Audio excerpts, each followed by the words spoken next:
Let's go. I'm ready for speech. This is gonna be great. You're fantastic. You can do it.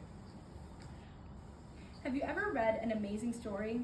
One that's so action-packed and fun that you can't put it down, but then you get to the end of the story and it leaves you underwhelmed or disappointed?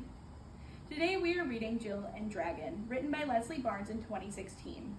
This story is about Jill, who reads a book with a supposed happy ending, but Jill isn't too happy about how the story ends. She feels like the bad guy in the book, the dragon, isn't given a fair chance at redemption. I chose this book because I too have been disappointed by the ending of books. I had the desire to go back and change things. This book focuses on themes of ranging of skills and abilities.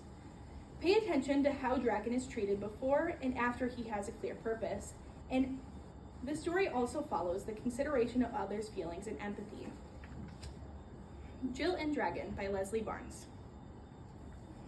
Once upon a time, there lived a terrible dragon.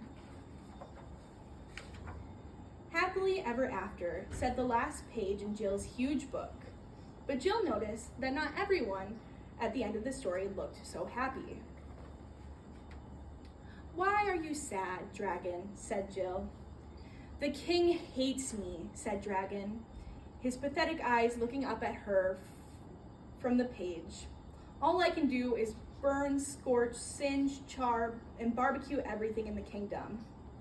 "Don't worry, Dragon, you can come live with me," exclaimed Jill. "I'm going to teach you how to do all my favorite things," said Jill to Dragon. Jill taught Dragon about flower arranging. Jill taught Dragon about fashion. Jill taught Dragon how to play the trumpet. And finally, Jill taught Dragon how to host a tea party. Dragon looked sadder than ever. "I don't belong anywhere. All I do is burn with my fiery breath," he said. Something at the tea table had caught Jill's eye, and she exclaimed, "I have an idea, Dragon." The next morning, armed with a fork, Jill jumped onto Dragon's back and they flew into the huge book. Angry knights greeted Jill and Dragon on the page. Jill felt brave and jumped off Dragon and shouted, "Take us to the king."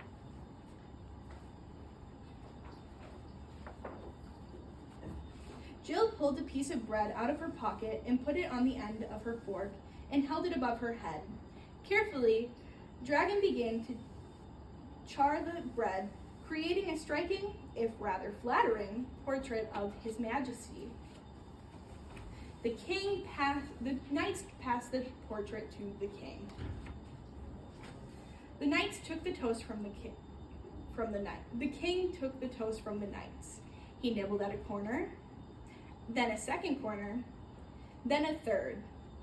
After a long pause, his face lit up with a huge grin, and he proclaimed, "This toast is truly fit for a king." But wait, Dragon was not finished yet. Jill pulled more slices of bread, and Dragon created even more intricate and wonderful designs. As Dragon toasted bread, day turned into night. The fire from Dragon's breath sent colorful sparks into the air, which lit up the sky like fireworks. The king bowed before Dragon and said, "Dragon, you belong here. Come and live in the castle and make me toast." Dragon made toast portraits for everyone, and they all lived happily ever after, feasting on toast. "We all have a happy ending now," said Jill to her dog as they read the last page in her book once more. The end.